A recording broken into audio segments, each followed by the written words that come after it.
پہلی بات تو یہ ہے کہ وہ سیکرٹری اسٹیٹ جو تھے مجھ سے پہلے تھے، لیکن میرا ان سے ملاقات ہوتی رہتی تھی جب میں فورن منسٹر تھا۔ اس کی خاص وجہ تھی کہ ہنری کسنگر کا ایک پاکستان سے خاص تعلق رہا ہے، اور جس وجہ سے وہ ہندوستان میں بدنام ہے اسی وجہ سے وہ پاکستان میں نیک نام ہے۔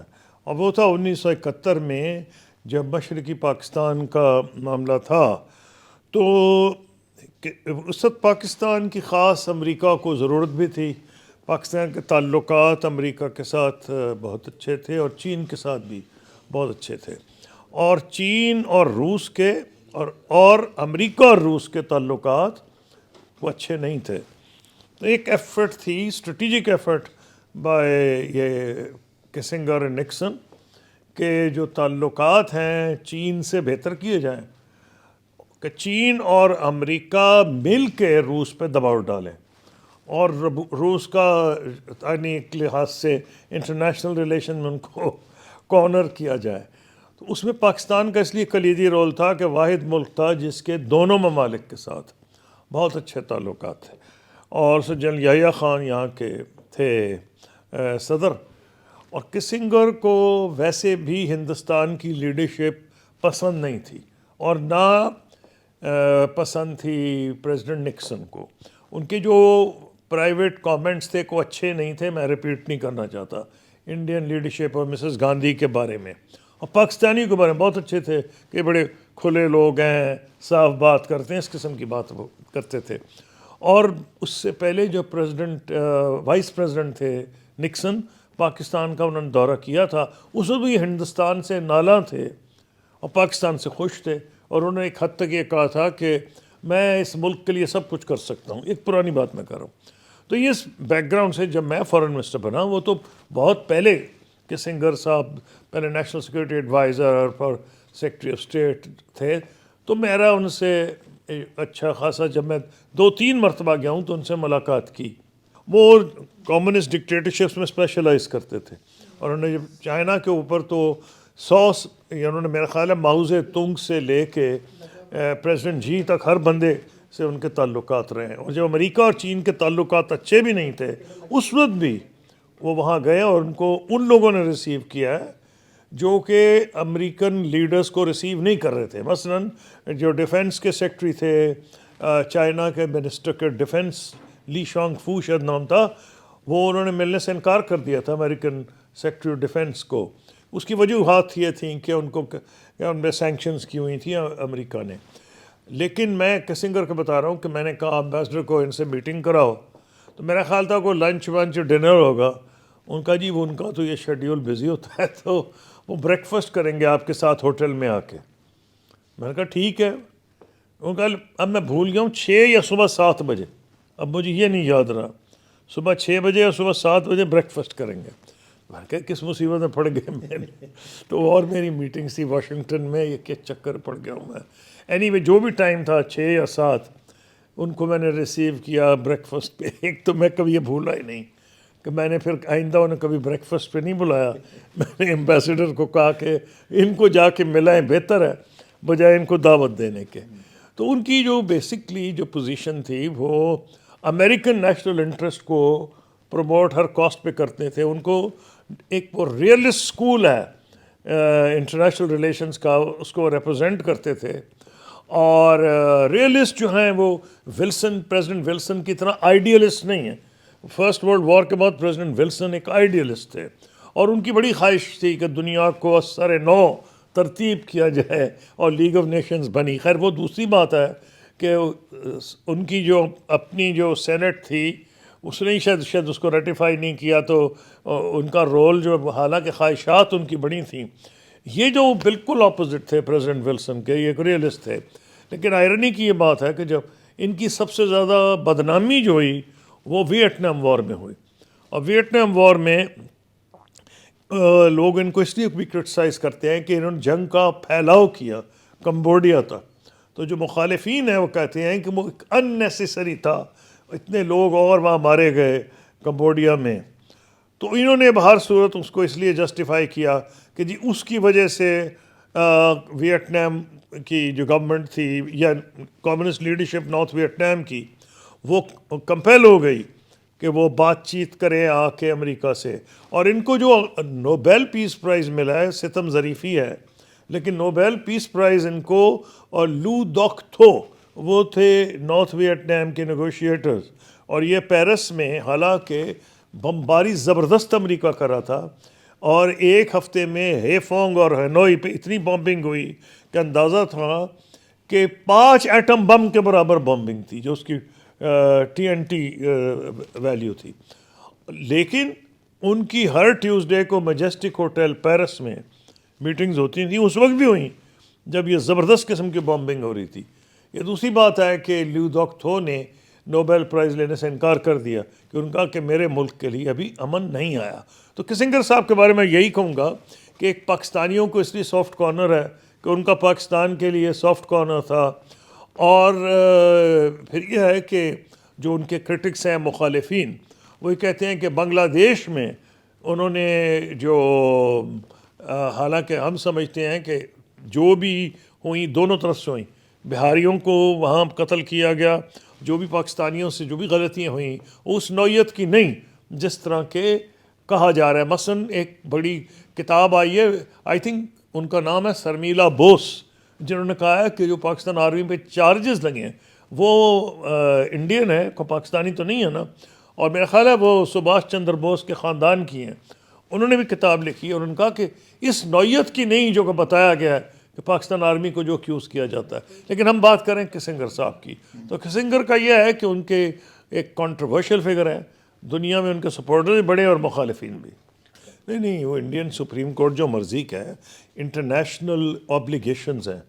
ایک ہے دیکھیں نا یونائٹڈ نیشن سیکورٹی کونسل کا ریزولوشن، اس کے علاوہ former prime minister Zulfiqar Ali Bhutto اور former prime minister Indira Gandhi نے شملہ میں جو بات چیت کی تھی، اس کے نتیجے میں شملہ اگریمنٹ نکلا تھا. اس میں بھی بائی لیٹرل ہے، اس میں یہ نہیں کہا گیا تھا کہ انٹرنیشنل اوبلیگیشنز اور رائٹس کہا گیا تھا دونوں پارٹیز کے محفوظ ہیں. لیکن اس میں اگر آپ یہ بھی مان لیں کہ جی بائی لیٹرل ہے، انڈینس کئی کہتے ہیں کہ بائی لیٹرل ہو گیا اب انٹرنیشنل نہیں رہا، ہم تو کہتے ہیں انٹرنیشنل ہے، لیکن کہ بائی لیٹرل تھا. بائی لیٹرل کا مطلب بات چیت تو انڈیا نے کی کوئی نہیں. ہاں اس کو اگر ہندوستان کو یہ غلط فہمی ہے کہ وہ یونیلیٹرلی، انڈین سپریم کورٹ کا جو ریکارڈ ہے وہ کوئی خاص اچھا تو نہیں ہے نا. خاص طور پہ جب سے مودی صاحب آئے ہیں، تمام وہاں کی جو انسٹیٹیوشنز ہیں، چاہے میڈیا ہو جن میں بہت آنریبل قسم کے جرنلسٹ تھے میں جانتا ہوں، وہ سب فارغ کر دیے گئے مودی صاحب کے بعد. جو پرائیویٹ چینلز بھی ہندوتوا سپورٹرز نے کئی انہیں ایکوائر کر لیے ہیں، اور بڑے نامور جرنلسٹ کو ایک سائڈ پہ کر دیا گیا. اسی طرح جو ججز ہیں وہاں کے وہ نہیں رہے. ایک وہ زمانہ تھا جب مسز گاندھی کو الہ آباد ہائی کورٹ کے جج نے فارغ کر دیا تھا ایمرجنسی کے دور میں. اب تو جو ججمنٹس یہ پریڈکٹ کی 4 سال سے کس لیے بیٹھے ہوئے تھے، کو بڑا مشکل فیصلہ تھا، لٹکائے جا رہے تھے. جہاں جن ممالک میں کامن لا سسٹم ہے، جیسے کہ برطانیہ سے، کیونکہ اس کی برطانیہ کی وجہ سے ہندوستان، پاکستان، بنگلہ دیش میں کامن لا سسٹم میں جو سب سے اہم چیز ہوتی ہے جس کو عدالت کو، کئی لوگ کہتے ہیں رات کو جج سو رہا ہو تو اٹھا دو، وہ کیا ہے؟ ہیبیس کارپس پٹیشن. ہیبیس کارپس کا مطلب ہے کسی کو بھیجا اگر آپ پکڑ لیں تو اس کے لیے آپ جج کو اٹھا سکتے ہیں. مطلب ہے کہ یہ ٹاپ پرائرٹی، جج کو اٹھاتا تو کوئی نہیں لیکن ٹاپ پرائرٹی ہے. میں نے تو خود اٹھایا بھی ہے کیونکہ میں نے زیادہ پریکٹس نہیں کی، لیکن وہ دوسری کہانی ہے. جج کو آپ پورا یہ اس پر فرض ہے کہ اس معاملے میں وہ فوری سنے کیس اور فوقیت دے دوسرے معاملات پہ. لیکن کئی مہینے، کئی سال گزر گئے. جو انڈین کشمیری لیڈرز پکڑے گئے تھے ان کو کوئی سپریم کورٹ نے پرواہ نہیں کی. پھر جب میں فارن منسٹر تھا کوئی اس کی ان کو نہیں اہمیت دی گئی. جب میں فارن منسٹر تھا تو وہ سمجھوتا ایکسپریس پہ بمبنگ ہوئی تھی، بہت سے پاکستانی اس میں مارے گئے تھے، بہت سے زخمی ہو گئے تھے. لیکن جب سپریم کورٹ آف انڈیا کے سامنے سارے وہاں بچ گئے. یعنی ہمیں پتہ تھا ایک انڈین آرمی اور کرنل بھی تھا اور 2 کوئی سادھو ٹائپ بندے تھے، اور وہ پتہ لگ گیا تھا کہ انہوں نے، اور ایڈمٹ بھی ہو گیا تھا ایک سٹیج، سب فارغ ہو گئے. اس لیے پاکستان انڈیا میٹرز میں انڈین سپریم کورٹ کا جو رول ہے ویسے وہ چھوڑیں، انڈیا کے اندر بھی جو معاملات ہیں ہیومن رائٹس کے کچھ ہوں وہ تو ہندوؤں کو نہیں بخش رہے. جو مودی کے پریزیڈنٹ وزیر اعظم مودی، ان کی اتنی زیادہ وہاں اس وقت میڈیا پہ، جوڈیشری پہ، تمام انسٹیٹیوشن پہ اتنا کنٹرول ہے، اس کا تو زیرو امپیکٹ ہے کشمیر مسئلے پہ. اس کا اندرونی معاملہ، ہاں کشمیر کا جو معاملہ ہے، مجھ سے پوچھا جاتا ہے ابھی بھی یہ کئی جگہ پہ آؤٹ آف انڈیا میں، اب انڈیا تو نہیں زیادہ جاتا، جو حالات ہیں ہندوستان میں، حالانکہ مجھے بلایا جاتا ہے، لیکن میں زوم پہ انڈیا سے میں نے کانفرنسز پہ بات کی ہے، اور وہاں جا کے میں دبئی میں بھی، لنڈن میں، اور پھر میں بینکاک میں ریسنٹلی بیک چینل پہ بھی گیا ہوں.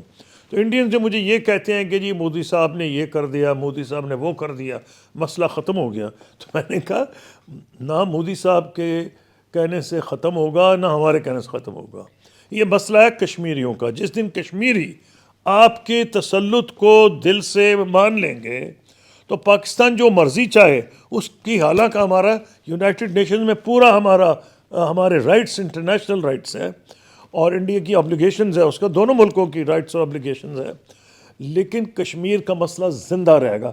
کسی کی ججمنٹ سے، کسی فیصلے سے، ایک بیان بھی آیا تھا ہوم منسٹر کا، امیت شاہ کا، کہ جی ہم تو آزاد جموں کشمیر بھی لیں گے، اور ہم پتہ نہیں گلگت بلتستان بھی، اور ہم چین سے بھی لے لیں گے وہ جو علاقہ ان کے چائنا کے پاس ہے. تو یہ اس قسم کی باتیں وہ کرتے رہتے ہیں. یہ مسئلہ تبھی حل ہوگا جب پاکستان انڈیا مل کے کوئی ایسا فیصلہ کریں گے جیسے کہ ہمارے دور میں ہوا تھا، اور ہم حل کے قریب پہنچ گئے تھے. اور میں نے اس کا اپنی کتاب میں ذکر کیا ہے، نیدر ہاک نور ڈو، کہ ہم کشمیر کے حل کے قریب تھے. وہ بات چیت کے ذریعے ہے، کسی کہنے سے نہیں کچھ ہو جاتا ہے، کسی ججمنٹ سے نہیں ہوتا، کچھ نہیں فرق پڑے گا. دیکھیے دو چیزیں میں کہوں گا. ایک تو میں ہمیشہ بلیو کرتا رہا ہوں کہ ہر ملک کی خارجہ پالیسی کا بنیادی مقصد اپنے ہمسائیوں سے تعلقات بہتر کرنا ہوتا ہے. ہمارے ہمسائے جو ہیں چین سے تو بہت اچھے ہیں، ایران سے مناسب ہیں، ہندوستان اور افغانستان سے ٹھیک نہیں ہیں.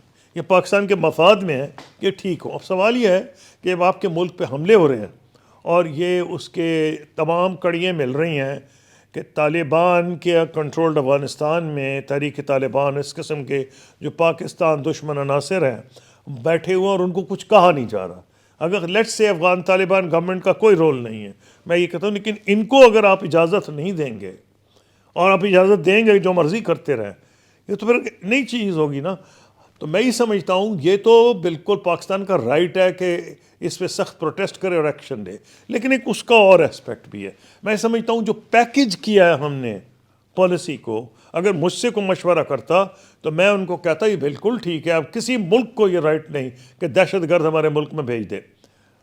اور ہندوستان، یہ طالبان گورنمنٹ کے اپنے مفاد میں اگر ان کو نہیں بھی سمجھ آ جا رہی، ان کو یہ چاہیے کہ اگر وہ ڈیولپمنٹ چاہتے ہیں کچھ بھی افغانس کی، تو ان کو پاکستان وہ ایک لینڈ لاکڈ ملک ہے، تو ویسے بھی پاکستان کے نے بڑی ان کے لیے ریفیوجیز کو بھی پناہ دی ہے. لیکن ہم نے جو پیکج کیا پالیسی، میں سمجھتا ہوں بہتر کی جا سکتی تھی. مثلا جو بغیر ڈاکومنٹس کے ان کو اگر نکالتے، جیسے نکالا ہے، اور ان کو شک ہے کہ ان میں بہت سے لوگ انوالو تھے، اس کے بعد انفارمیشن ہوگی، میرے پاس تو نہیں ہے، میں تو گورنمنٹ میں نہیں ہوں، لیکن میں ایڈوائز کرتا کہ اس کو ایسے پیکج کیا کرتے کہ جو لوگ، جو بچے یہاں پیدا ہوئے ہیں، جو افیکٹولی پاکستانی ہیں، ان کو ہم ساتھ ساتھ ان کو کوئی رائٹس یا نیشنلٹی کی کوئی بات کرتے ہیں، یہ پیدا یہاں ہوئے ہیں یا کوئی 20-25 سال سے ان کے کاروبار ہو گئے، تو ہم کو ایک اب ایسے یہ لگ رہا ہے جو ہمارے مخالفین ہیں یہ پروپیگنڈا کر رہے ہیں کہ جی افغانس کے خلاف نہیں ہے، یہ دہشت گردوں کے خلاف ہے، ان لوگوں کے خلاف ہے جو بغیر ڈاکومنٹس کے آئے ہیں. لیکن ہر پالیسی کو پریزنٹیشن کا ایک طریقہ ہوتا ہے. میری ذاتی رائے میں یہ ہے کہ اس کو ایک پیکج کا حصہ ہونا چاہیے تھا. ایک سائڈ پہ وہ افغان جو پیدا پاکستان میں ہوئے، 25-30 سال سے رہ رہے ہیں، ان کی پراپرٹیز بن گئی ہیں، روزگار ہے، ان کے کاروبار ہیں، اور نظر آ رہا ہے ان کا ایک ٹریٹمنٹ ہو. ان کو ہم اسی وقت اعلان کریں کہ ہم افغانس کے خلاف کچھ نہیں ہیں، یہ ہمارے بھائی ہیں، دوست ہیں، وغیرہ وغیرہ. جو 30 سال سے بیٹھے ہیں، بچے پیدا ہوئے، ان کے خلاف تو ہم نہیں کچھ کر سکتے، ساتھ ہی ایکشن لیتے. تو میرے خیال میں یہ پریزنٹیشن میں پرنسپلی کسی کو رائٹ نہیں کہ بغیر ڈاکومنٹس کے آ کے رہے.